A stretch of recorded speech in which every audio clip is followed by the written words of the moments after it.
Então, pessoal, olha aí o pessoal da esquerda querendo reescrever a história, né? No caso aqui, não apenas trocando o nome de uma rua, mas também reforçando uma imagem aqui que é bastante questionável a respeito de um suposto líder do movimento negro, uma referência do movimento negro, ninguém mais, ninguém menos do que Zumbi dos Palmares. Certamente você sabe que em um passado não muito distante, Zumbi foi uma unanimidade, né? Porém, agora a coisa já está mais questionável, já não é um crime mais você questionar a figura que é pintada do Zumbi dos Palmares, tentando reconstruir aí a figura histórica desse indivíduo, desse sujeito. O que acontece aqui, então, é que um vereador lá da Câmara Municipal de São Paulo, chamado Toninho Vespoli, ou Vespoli, não sei, que é claro, tinha que ser do PSOL, naturalmente, aí, propôs um projeto de lei, então, alterando o nome de uma rua lá na cidade de São Paulo, no bairro aqui Bom Retiro, alterando o nome dessa rua aí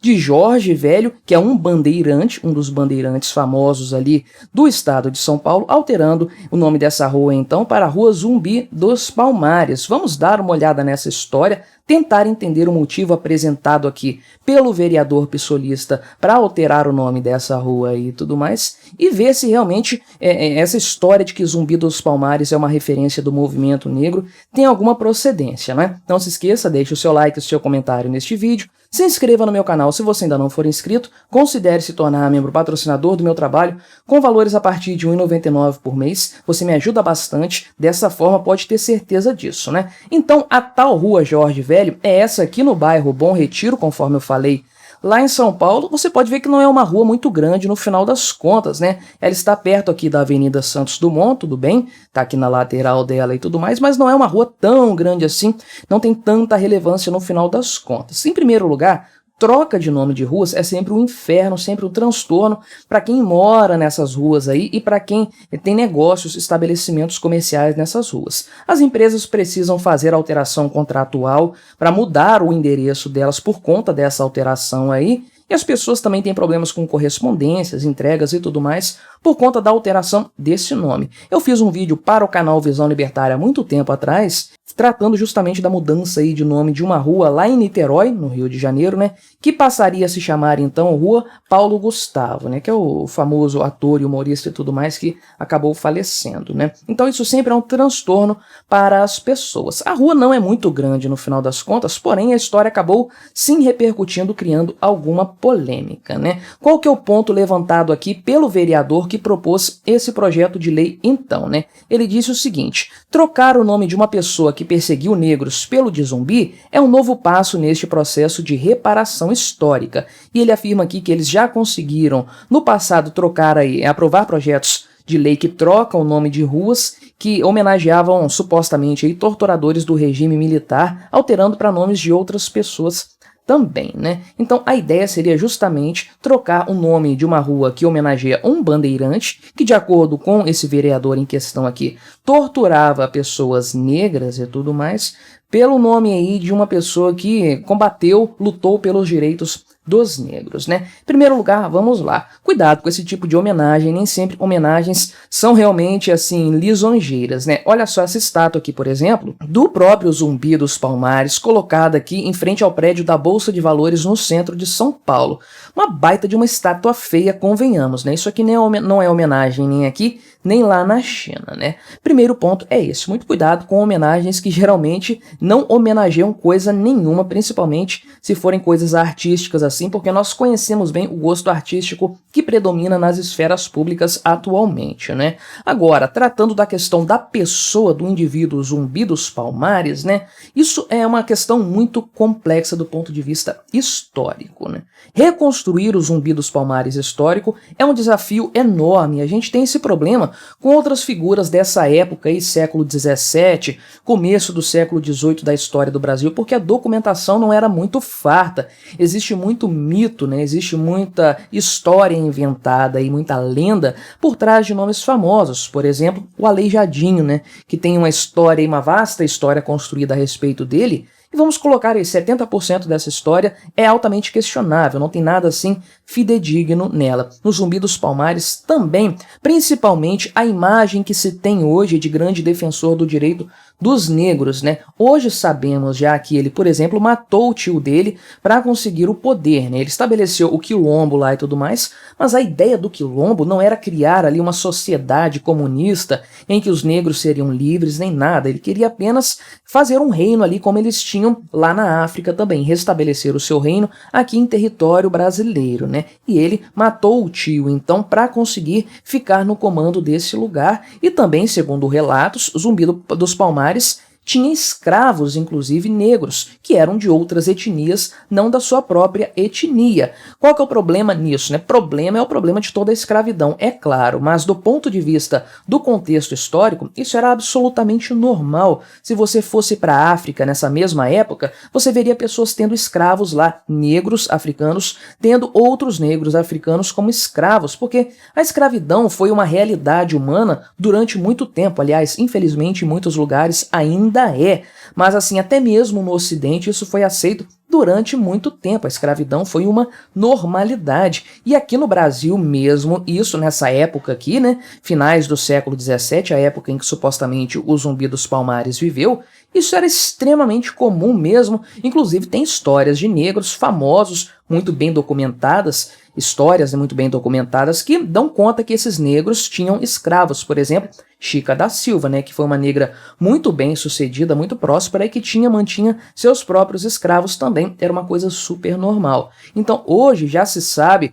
já se tem algum grau de certeza e é até normal imaginar isso, que Zumbi dos Palmares, ele próprio tinha escravos negros também. Isso era comum na época. É um anacronismo tratar esse indivíduo, que é um produto do seu tempo, como um defensor de uma causa que surgiu muito tempo depois, a causa negra. E nenhum problema em relação a essa causa, não defender os direitos dos negros, reparação histórica, consideração aí de que a escravidão foi um mal, foi uma chaga na sociedade brasileira, não tem problema algum nessa história. Porém, Zumbi dos Palmares não era um defensor dessa causa. Isso é um anacronismo, porque na época em que ele viveu, não existia nem aqui no Brasil, nem em lugar nenhum, essa noção de etnia, de pertença a um grupo específico de pessoas por conta da cor da pele e tudo mais. Tudo bem, você podia ter a questão da cristandade lá na Europa, que os cristãos mais ou menos se consideravam comuns e tudo mais. Mesmo isso é questionável, mas nessa época, por exemplo, você não tinha uma identidade italiana, você não tinha uma identidade alemã,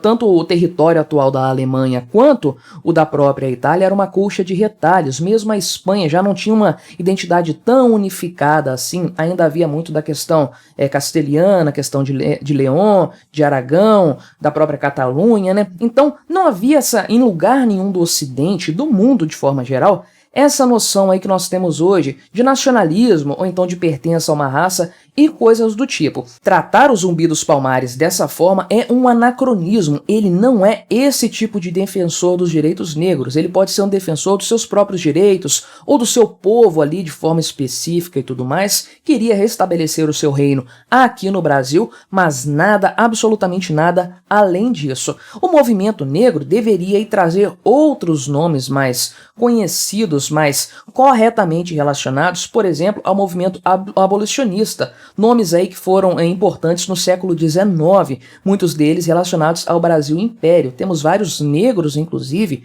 que eram ou alforriados ou nascidos livres mesmo, e que fizeram carreira no direito e tudo mais, e que defendiam com consistência a causa abolicionista. Esses são muito mais importantes para a história do movimento negro no Brasil, para a consolidação dessa ideia de direitos iguais, mesmo que a cor da pele seja diferente, do que o Zumbi dos Palmares, que não tem absolutamente nada a ver com isso. Zumbi dos Palmares, como um defensor dos negros, é um construto totalmente anacrônico que não corresponde ao Zumbi histórico, né? Então a coisa já começa errada aí. Agora, também, isso é um outro lado da moeda, o tratamento dado aos bandeirantes é muito injusto. Eles são tratados como facínoras, como homens terríveis que escravizavam, matavam índios, matavam negros. E vamos lá, os exploradores em qualquer parte do mundo sempre agiram dessa forma, eram chamados homens para fazer esse tipo de coisa mesmo, esse tipo de trabalho e de serviço. Muitos deles encontravam verdadeiros infernos no meio do Brasil para desbravar e fundar várias das cidades que hoje nós conhecemos e moramos nelas, inclusive, principalmente aquelas que são mais do interior. O Brasil que nós conhecemos hoje deve muito ao trabalho dos bandeirantes, e não quer dizer que eles tiveram 100% problemas com negros e com índios o tempo todo. Muitos deles se aliaram a tribos indígenas. Aliás, né, outro ponto também, acredita-se, né, tem-se hoje essa coisa da cultura indígena, a identidade indígena. Isso não existia nessa época aqui no Brasil, as tribos se enxergavam de formas diferentes. Quando os portugueses chegaram aqui no Brasil, tribos diferentes estavam se matando em uma guerra terrível. Os tupis estavam expulsando as outras tribos aqui do litoral do Brasil, né? Então essa coisa também não existe. Tem-se aí uma grande escala de cinza, tanto por parte dos indígenas, por parte dos negros, por parte dos Zumbi dos Palmares e também dos bandeirantes, que têm sido aí completamente caluniados por conta dessa reinterpretação histórica. Inclusive teve um monumento lá, se eu não me engano, do Borba Gato, também um conhecido bandeirante, né? Ele tem uma estátua lá no bairro de Santo Amaro e o pessoal lá, os vândalos, né, de esquerda, atearam fogo então a essa estátua aí, supostamente porque ela representava um perseguidor de negros e de indígenas. Para esse pessoal da esquerda falta um real conhecimento histórico, um pensamento que não seja tão anacrônico, que entenda os períodos históricos como aquilo que eles são e principalmente que compreenda os personagens históricos dentro do contexto em que eles viveram, porque isso é muito importante até para compreender a grandeza desses nomes que passaram para a história do Brasil. Isso não se pode negar, né? O que nós vemos então aqui por parte do senhor Toninho Vespoli, ou Vespoli, que é claro tinha que ser do PSOL, é mais uma tentativa de recontar a história brasileira sob um viés totalmente equivocado, totalmente virado para o lado da esquerda. Lamentável isso,